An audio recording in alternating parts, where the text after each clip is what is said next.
तो वक्फ संशोधन बिल को लेकर के सियासी संग्राम लगातार छिड़ा हुआ है। कुछ हिस्से हैं जहां पर कि बिल का समर्थन किया जा रहा है, लेकिन कई जगह जो है वो बिल का विरोध भी किया जा रहा है। इसी के साथ ही एआईएमआईएम के अध्यक्ष असदुद्दीन ओवैसी जो है उनकी तरफ से इस बिल को सुप्रीम कोर्ट में चुनौती दी गई है और इन तमाम बातों को लेकर के सियासत अपने चरम पर है। हरियाणा के कैबिनेट मंत्री अनिल विज क्या कुछ कह रहे हैं, जरा वो सुनिए। देखिए, संविधान की धारा 14 के तहत सबको समानता का अधिकार दिया हुआ है, लेकिन कांग्रेस के राज में अपीजमेंट की नीति के कारण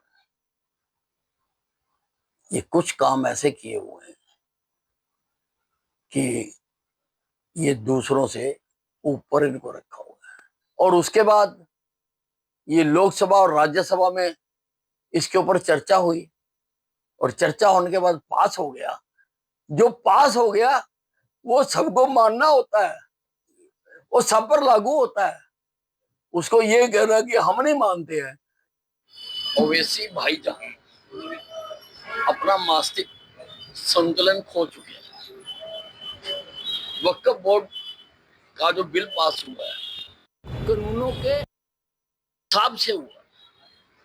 सभी कानून लोकसभा बनाती है, लोकसभा में ही सबको बोलने का मौका दिया जाता है। और democracy is a politics of majority. Majority ने जो तय कर दिया वो फिर सबको मानना चाहिए। ना मानना भी ये एक अदालत की अवमानना है। पश्चिम बंगाल तो वक्फ संशोधन बिल को लेकर के सियासी संग्राम लगातार छिड़ा हुआ है। कुछ हिस्से हैं जहां पर कि बिल का समर्थन किया जा रहा है, लेकिन कई जगह जो है वो बिल का विरोध भी किया जा रहा है। इसी के साथ ही एआईएमआईएम के अध्यक्ष असदुद्दीन ओवैसी जो है उनकी तरफ से इस बिल को सुप्रीम कोर्ट में चुनौती दी गई है और इन तमाम बातों को लेकर के सियासत अपने चरम पर है। हरियाणा के कैबिनेट मंत्री अनिल विज क्या कुछ कह रहे हैं, जरा वो सुनिए। देखिए, संविधान की धारा 14 के तहत सबको समानता का अधिकार दिया हुआ है, लेकिन कांग्रेस के राज में अपीजमेंट की नीति के कारण ये कुछ काम ऐसे किए हुए हैं कि ये दूसरों से ऊपर इनको रखा हुआ है। और उसके बाद ये लोकसभा और राज्यसभा में इसके ऊपर चर्चा हुई और चर्चा होने के बाद पास हो गया।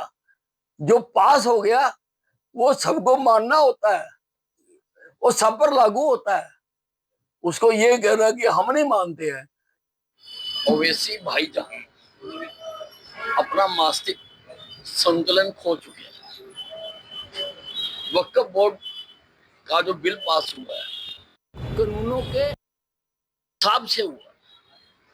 सभी कानून लोकसभा बनाती है, लोकसभा में ही सबको बोलने का मौका दिया जाता है। और democracy is a politics of majority. Majority ने जो तय कर दिया वो फिर सबको मानना चाहिए। ना मानना भी ये एक अदालत की अवमानना है। पश्चिम बंगाल